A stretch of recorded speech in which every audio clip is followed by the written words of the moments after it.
They smirked at her 12-sec drill. Until the instructor wept, she ended the 9-year war.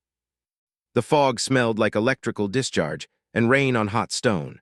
Soveth noted it the way he noted everything in 31 cycles of this work. Precisely, without affect, and with no awareness whatsoever that it was about to become the least remarkable thing he observed that morning. 57 cadets, 1 drill, 1 human. Minimum rated transit time for pressure corridor nerve, 41 seconds. The previous record was 27, held by an ORAC variant cadet from cycle 28, a figure that had stood unchallenged for 3 years. The board would flag the new reading as sensor error. Senior biometric technician Orvesh would reconfirm it. The figure would not change. 11.8 seconds. The board sat with that number for 9 seconds. In the observation tier above the attrition ring, examiner principal Soveth stood completely still. The resonance filament running from his jaw to his sternum, the one that had produced a low, steady hum for 31 years of this work, went silent. Not suppressed, not controlled. Silent. The junior examiner 3 positions to his left did not say anything. She moved 3 steps to the right, which was away from him, and kept her eyes on her own board. That was the part Soveth would remember longest. Not the number, the 3 steps. The board sat with that number for 9 seconds. Stay close, you need to hear how we got there. 3 hours earlier. Or rather, 3 hours and 40 minutes. The briefing always ran long in cycle years when the cohort was large, and this was the largest cohort Harathden had processed since Revision 9 took effect 14 years ago. 57 cadets from 6 species. 1 drill, 1 morning. Soveth had been at observation tier Asen since 610. He arrived early on drill days. This was not a rule. It was a habit built from 31 cycles of watching what happened when examiners arrived at 6:29 and tried to calibrate their boards in the same 2 minutes the cadets were distributing themselves across the ring floor. You missed things. Small things, usually. Sometimes small things mattered. The attrition ring was 380 meters across, hexagonal, with gravity redistribution panels lining all 6 walls from floor to ceiling. The floor itself was not uniform. 14 pressure variance zones, each one calibrated to a different species' known weak threshold. The Trevlysen zones along the eastern wall, the high G anchor points at center for ORAC variants. The sensory cascade zones threaded through the upper quadrant, where the Sulhari always drifted in the first minutes before the drill told them otherwise. The protocol had designed the non-uniformity deliberately. Biological anticipation responses were the enemy of accurate assessment. A cadet who knew where to stand was not being measured. A cadet who had to figure it out was. Soveth had watched the floor fill from above for 31 cycles. He knew exactly where each species would cluster before a single cadet had moved. He was right about all of them. He was always right about all of them. No plating, no redundant loops, no filament. That was the human cadet. Rear center, which was neither a high G anchor point nor a fin plate expansion zone nor a sensory cluster position. She had not drifted toward any of the species-optimized areas. She had simply stopped where she stopped and looked up at the gravity redistribution panels along the upper wall. Soveth logged her expression, non-anxious, engagement class undetermined. Her left forearm rested against her side. His monitor flagged a non-regulation personal effect beneath her left sleeve. Narrow, textile. Knotted ends. He logged it as category, sentimental, non-functional. He moved on. He would not move on.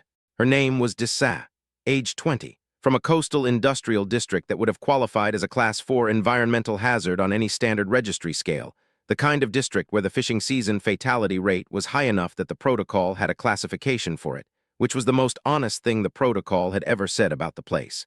Her file listed no measurable biological advantages.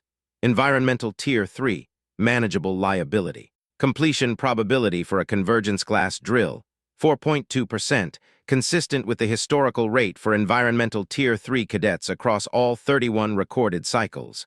The model was confident. It was always confident. It had been within 3.1% accuracy for 14 consecutive years. Cadet Proctor Elvin delivered the briefing at 6:40. He had delivered it 14 times. He had memorized it somewhere around the 7th cycle and had not opened the source document since. This had never mattered. The briefing was the briefing. It covered the drill parameters, the extraction beacon protocol, the post-drill assessment procedure, and a short passage about the gradation protocol's certification tier structure that no cadet had ever asked a follow-up question about. Elvin was Keith Ronnie. His throat filament had been professionally managed for so long that the junior examiners described it as decorative. It was not decorative. It was suppressed, a distinction that cost him something every morning and that he did not discuss. He delivered the briefing without looking at the cadets. This was also not a rule. It was a method, 14 years of method. He paused almost imperceptibly when Dissa raised her hand. Elven's filament flickered, once. The cognitive fog, Dissa said. She was not asking, she was noting. Does it have a smell before activation? Elven said that the fog's properties before activation were not relevant to survival probability. Dissa said that it smelled like the inside of her father's gear locker on the morning of a winter run. She said this to no one in particular, the way someone notes the weather.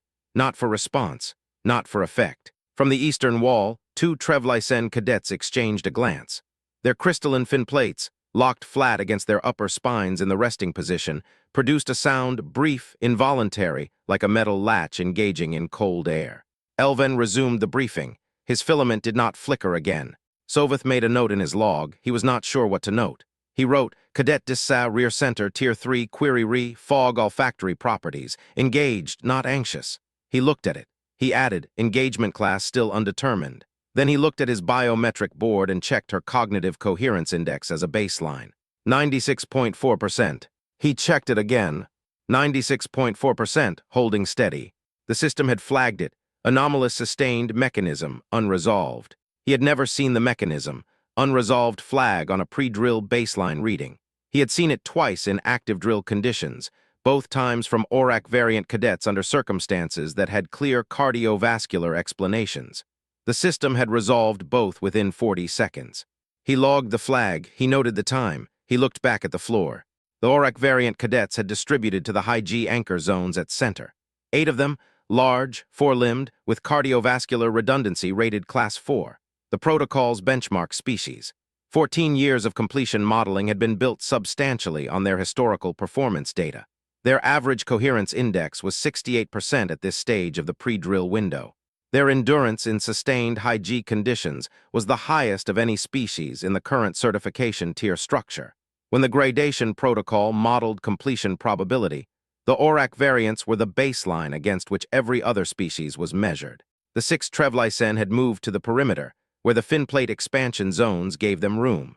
Their crystalline lateral plates ran along the upper spine and could lock rigid under gravitational spikes, a survival reflex that had made them nearly immune to single-axis gravitational inversion.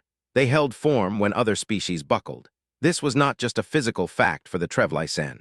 It was a point of identity, the way certain things are when a species has survived long enough to make a virtue of how it survives.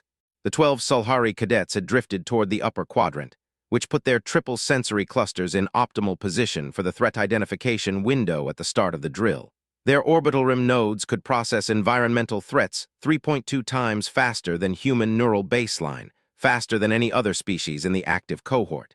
In a linear environment, they were very nearly unsurpassable. The 5 Fraxen-heavy cadets had not moved since taking their initial positions. Their bones calcified under gravitational pressure as a standard survival adaptation. In a stable high-G environment, a fully calcified Fraxen-heavy was nearly immovable and nearly uninjurable. The phrase, the heaviest thing survives, was, Soveth understood, a genuine proverb in their culture. Not a metaphor, a proverb, meaning, a thing that cannot be moved will outlast the force trying to move it. He had always found it structurally sound logic. The drill began at 7:02, 18 seconds ahead of schedule, because Elven submitted the ready signal before the final cadet had finished adjusting their position. This also had never mattered. The protocol did not run on the cadet's timeline. First gravity redistribution, 80 seconds in.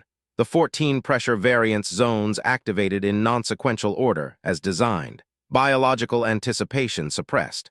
The floor became a thing you could not predict, which was exactly what the drill was built to make it. The Sulhari responded first, because the Sulhari always responded first. Their triple sensory clusters swept the new gradient in under 2 seconds and began recalibrating threat assessment in real time. This was what they were built for. Soveth watched their coherence indices hold in the high 70s and felt the familiar professional satisfaction of watching a species perform inside its rated parameters. Then the first axis inversion hit. The Sulhari's sensory clusters were built for linear threat detection, fast, precise, and deeply dependent on environmental consistency.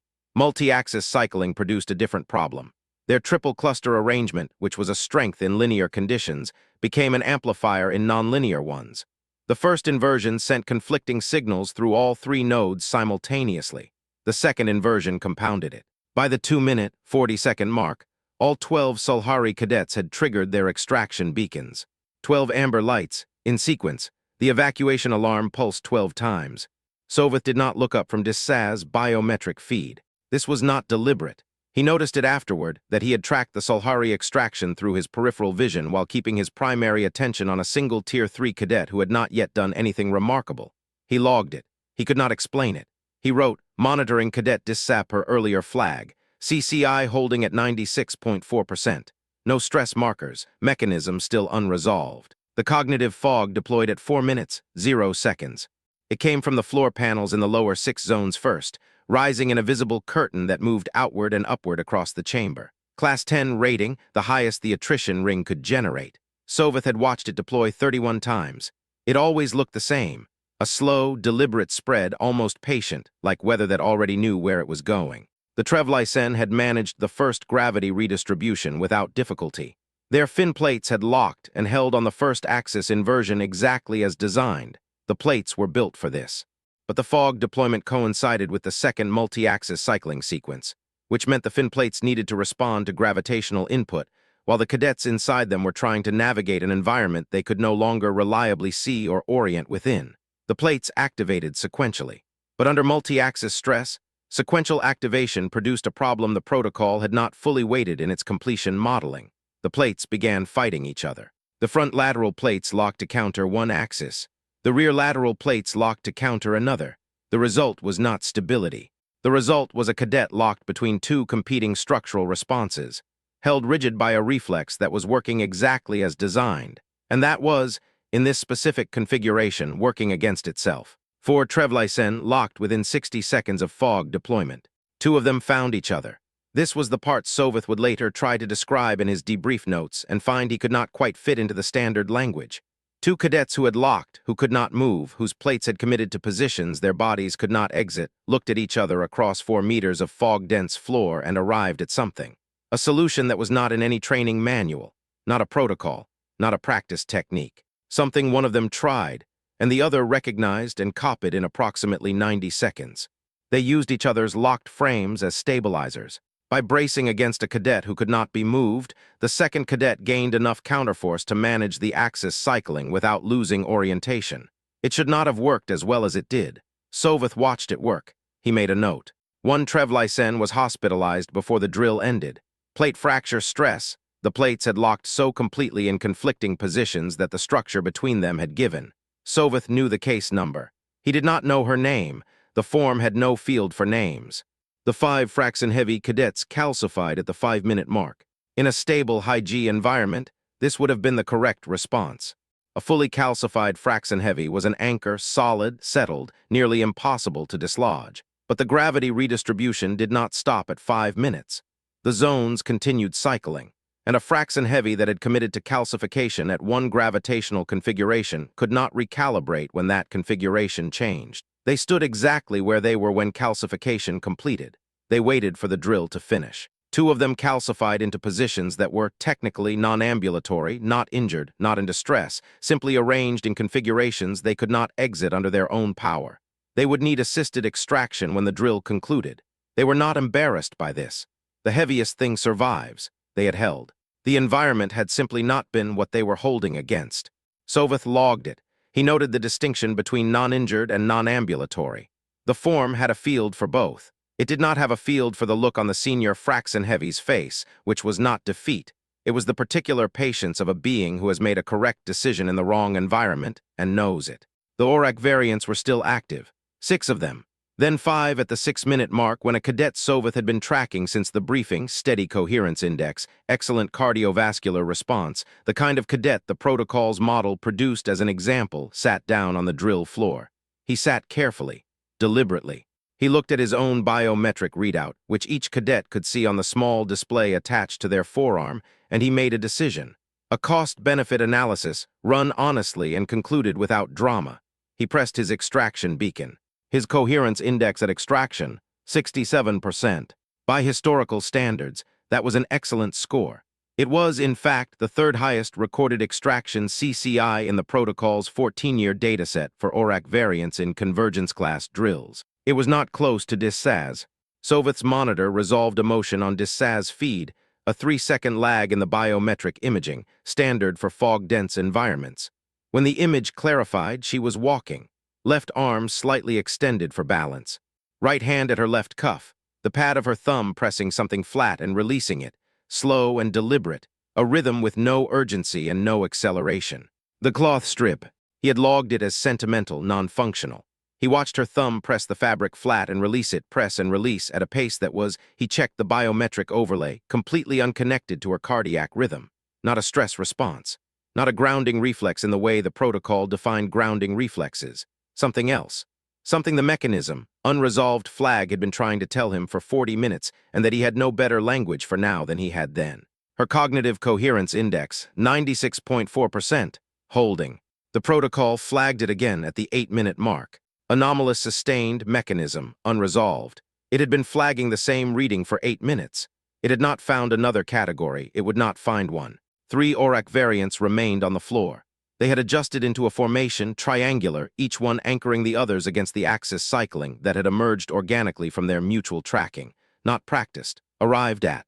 Their coherence indices were dropping. 62, 59, 64. They were operating at the far edge of their rated parameters, and they were operating there together, which meant something. Dissa walked through the fog at 96.4%. She did not push against it. She did not alter her breathing in any way the monitors could detect. She walked the way someone walks through a hallway they have walked through before, or rather, not even that. She walked the way someone walks through a hallway in a building they grew up in the dark, because the dark was just the dark, and the hallway was still the hallway. She had grown up in a house where the fog was called Tuesday. At 7 minutes 30 seconds, pressure corridor nerve activated. The corridor was a 60-meter stretch in the ring's eastern wall, sealed on both ends, pressure differential rated for the maximum simultaneous stress loading the drill could generate. Every biological system inside it would be working at peak. Minimum rated transit time, 41 seconds. A cadet who could not maintain orientation for 41 seconds in that environment would not complete it. They would find a wall. The first ORAC variant to approach it was the cadet who had been carrying the highest coherence index of the 3 remaining. She entered at 0709:44. Her time, 31 seconds. A new cycle record established without ceremony in the middle of a drill that would produce several of them. Sovath logged it. He noted it would not be the record that was remembered. The second, 34 seconds. The third, 38 seconds. She was the one who sat down at the corridor entrance after that, sat at the threshold, not inside, having looked at the opening and made a second cost-benefit analysis, this one concluding differently.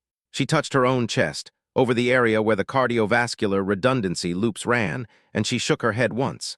Slowly, the way you shake your head at something that is not wrong, just done. Sovath logged it as the most dignified withdrawal gesture he had observed in 31 cycles. He meant it. Dissa entered the corridor at 0710:19. She did not brace at the entrance. She did not lower her center of gravity or shift her weight to her back foot in preparation. She did not visibly alter her stride pattern in any way that the monitors could identify as a compensation strategy. She did not grip the cloth strip. Her thumb had stilled. Her left arm was at her side. She walked in.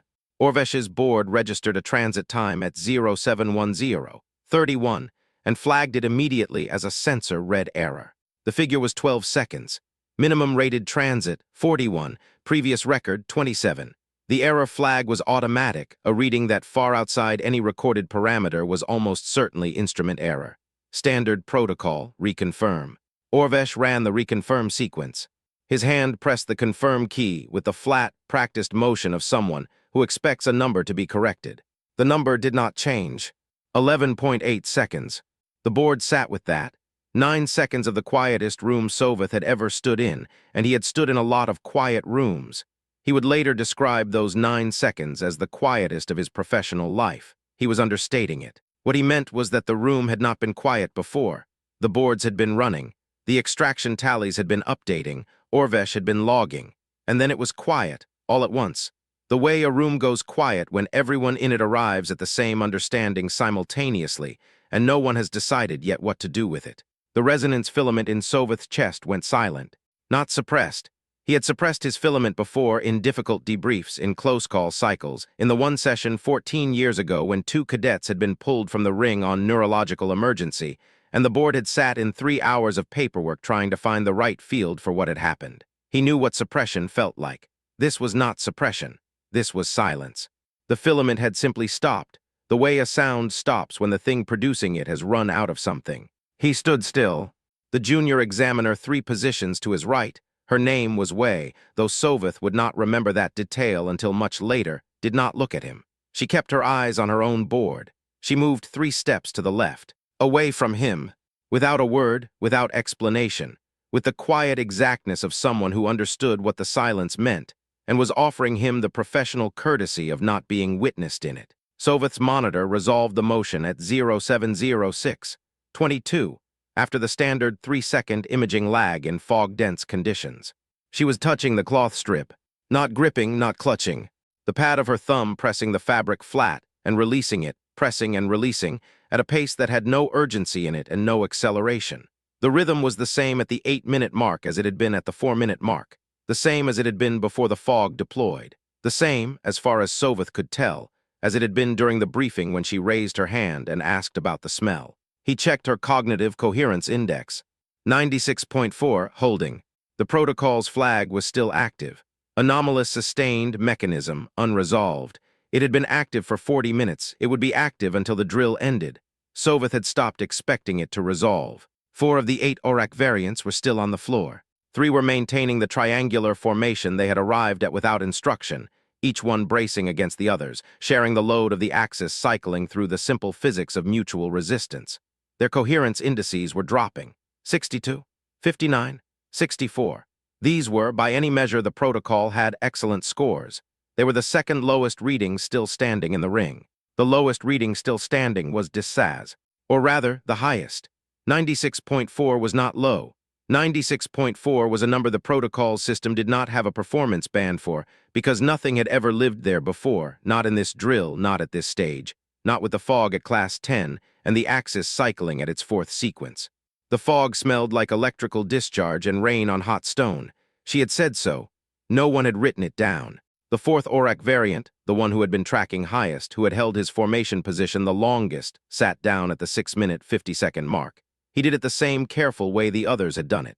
Cost-benefit run honestly concluded without drama. Extraction beacon pressed. His coherence index at extraction, 71%. The highest extraction score in the ring. He looked at his forearm display for a moment after pressing the beacon, the way someone looks at a document after signing it, not regretting it, just finishing the act. 3 ORAC variants remaining. And Dissa walking. Her left arm was still extended for balance. Her right hand was still at her left cuff. The thumb had not stopped. Press, release, press, release. A rhythm as steady as a tide, as unremarkable as breathing, as undetectable by anything the protocol had ever been designed to detect. At 7 minutes 30 seconds, pressure corridor nerve activated. The sound it made when the pressure seals engaged was a low, hollow thunk that traveled through the ring's floor panels and up through the feet of every cadet still standing. Soveth felt it through the observation tier's composite floor. He had felt it 31 times. It always meant the same thing. The drill was entering its final phase, and the cadets still standing were about to find out whether they had something left. The 1st ORAC variant entered the corridor at 0709:44. She moved the way the benchmark cadets moved, deliberate, center of gravity low, each step placed with the careful accuracy of someone who knew exactly what their body could do and was asking exactly that much of it and no more. Her time, 31 seconds. A new cycle record. Soveth logged it. He did not look up. 34 seconds, 38. The 3rd ORAC variant sat at the threshold. She had made it to the entrance.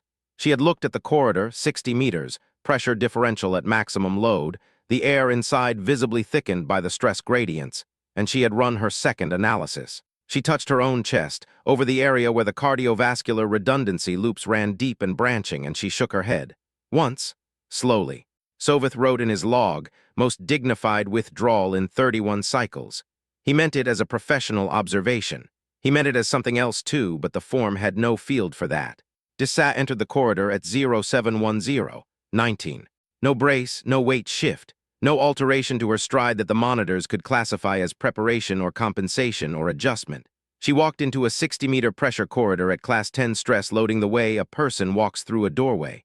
Her thumb had stilled. Her left arm was at her side. The cloth strip was in her cuff, folded once, quiet.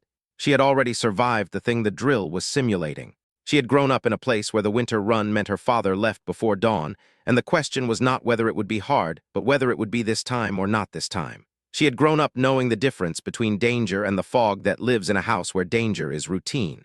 The drill was asking a question her nervous system had answered years before she arrived at Harath Den. The fog was familiar. The pressure was familiar. The particular texture of continuing when every signal says stop. That was so familiar she did not notice she was doing it. Orvesh's board registered her transit at 0710:31. The figure it logged, 12 seconds. The flag activated immediately. Sensor read error, transit time outside RATED parameters, standard protocol. A reading that far outside any recorded figure was almost certainly instrument failure. Reconfirm. Orvesh's hand pressed the confirm key. He was a thorough technician. 8 years at Harath Den. In 8 years, he had flagged 2 sensor errors that turned out to be genuine errors, and 1 that turned out to be a calibration fault in the floor panel grid, and 0 that turned out to be the reading simply being correct. The confirm sequence took 4 seconds. The number came back, 11.8 seconds. His hand stayed on the board. The room went quiet the way rooms go quiet when everyone in them reaches the same place at the same moment, and no one has decided what to do next. 9 seconds. A drill, a record, a question the protocol had no answer for. Soveth stood at the observation glass and felt the resonance filament in his chest stop producing sound. Not suppression, not management. The filament simply ran out of the thing that made it hum and went still, the way a string goes still when the instrument it is part of has been set down. He had carried that hum for 31 years of this work. He had not known, until it stopped, how much of the room it had been filling. 3 positions to his right, Wei, the junior examiner, kept her eyes on her board. She moved 3 steps to the left, away from him. Without a word, without a glance, with the quiet precision of someone who understood what filament silence meant and was giving him the only thing she had to give, the small mercy of not being watched. Dessau walked out of the corridor's far end at 0710:31 and crossed the continuance hall threshold at 0711:44. First. Not first among human cadets. There were no other human cadets. First. The continuance hall clock read 11 minutes and 44 seconds when she crossed the threshold, and the hall was empty of finished cadets, and the bolted chairs faced the blank wall by design, and she looked at the bolted chairs for a moment and then sat down on the floor beside them, cross-legged, her back straight, her hands in her lap. She unfolded the cloth strip from her left cuff. Slate blue, faded. 18 centimeters, knotted at both ends to keep the edges from fraying. The number 7 in off-white thread on one end, slightly uneven, the stitching of someone who was not practiced at it. Her father had made it the night before his first deep-sea winter run. He had come back. He always came back. She kept it folded once inside her left cuff for every event she considered serious. She had run her thumb along it through 41 minutes of Class 10 cognitive hazard and 1 pressure corridor transit at 11.8 seconds, and now she held it flat in her palm and looked at it. 6 seconds. She folded it, returned it to her cuff. She looked at the blank wall the chairs faced by design, and her expression was the same one Soveth had logged at the start of the morning. Non-anxious. Engagement class undetermined. Not relief. Not triumph. Something quieter than either, something that took up no room. In observation, Tir Asen, Soveth stood without moving for 4 minutes and 12 seconds. He knew this because his own log recorded it. He would remember it as longer. The 2 Auric variants who finished after her at 17 minutes, 3 seconds and 19 minutes, 51 seconds respectively, would spend the rest of their careers describing, when anyone asked, what it looked like to watch someone walk through pressure corridor near the way a person walks through a door they've walked through 1,000 times. They would not have good words for it. They would try anyway, because it was the kind of thing that asks to be described even when description fails. The debrief convened 35 minutes after the final cadet cleared the ring. 6 board members, 6 chairs bolted to the floor, none of them adjustable, sat around a table that had hosted 31 post-drill debriefs without generating a single unresolvable field. Soveth sat at the senior examiner's position. He poured water into the glass at his place. The automatic motion, the habit of 31 cycles, the thing you do at the start of a debrief before anyone speaks. The water sat in the glass. He did not speak for 14 seconds. Every Keith Ronnie in the room knew his filament was silent. There were 3 of them, Soveth, the secondary examiner Preeth, and a board member who had transferred to Harath Den 6 cycles ago and had never heard Soveth's filament fall silent before. They knew. None of them said so. This was professional courtesy, and it cost them something. When Soveth spoke, his voice was calibrated and flat, because calibrated and flat were the only registers he had left. She resolved the admissibility question, he said. He did not speak again. The room did not go quiet. It was already quiet. It stayed that way. He meant it the way you mean something when an argument you have spent years making, carefully, procedurally, through the right channels, using the right language, has simply been answered. Not debated. Not rebutted. Answered. The way a door being opened answers the question of whether it was locked. For 9 years, the gradation protocol had classified human cadets as environmental tier 3, manageable liability. And the argument about whether that classification was accurate had gone through committees and review boards and submitted data and counterdata, and the classification had stood because the data the protocol could measure had not been sufficient to change it. The data the protocol could not measure had just walked through pressure corridor nerve in 11.8 seconds. The debrief concluded in 22 minutes, the shortest in 14 cycles. 6 board members filed out. Cadet Proctor Elven submitted a reassignment request before the end of the day. His filament had not resumed audible frequency by the time the request was processed. He gave no reason in the request form. The form had no field for, "I am not able to watch this again and understand what I am watching." Soveth stayed in the observation tier for another hour after the debrief. He stood at the composite glass and looked at the empty ring below, the 14 pressure variance zones quiet now, the fog cleared, the floor returned to its deliberate non-uniformity. 14 zones, each one calibrated to a different species' known weak threshold. He had designed 3 of those calibrations himself, years ago, in consultation with the protocol's original species assessment committee. He had been very proud of the precision. He was still thinking about that when he left. The gradation protocol, revision 9, section 14, paragraph 3 was revised on day 6 post-drill. The revision reclassified human cadets from environmental tier 3, manageable liability, to environmental tier 1, unclassified adaptive asset. No protocol document had ever used the word unclassified as a positive designation before. The language was technically incoherent. You cannot classify something as unclassified. The committee that reviewed the language approved it anyway. It was the most accurate thing they had. Desaz's name appeared nowhere in the document. It referenced her biometric file number. The form had no field for names. There had never been a field for names. No ceremony, no announcement, no field for names. 3 months later, Soveth sat before a review board in a different room on a different station, and was asked what he believed Desaz's cognitive fog resistance mechanism had been. He considered the question for a moment longer than was comfortable. He said she had already survived the thing the drill was simulating. The fog was asking a question her nervous system had answered years before she arrived here. We measured her response. We could not measure the answer. The board wrote it down. They filed it under the correct case number. Desaz's name did not appear in the filing. Senior biometric technician Orvesh discovered the new field during routine post-cycle maintenance, 11 days after the drill. He was running a standard audit of the biometric relay board's active field register. The list of all fields the system was currently logging, which had not changed in 14 years, which was considered a mark of the protocol's stability when he found it, at the bottom of the register. A field the system had generated automatically, because the existing fields had been insufficient, because the variable it had tried to log had not matched any category in the master list. And when that happened, the system generated a new field rather than leave the data unrecorded. He read it 3 times. Load-bearing variable, species origin unresolved. He filed a technical inquiry asking which technician had written the field label.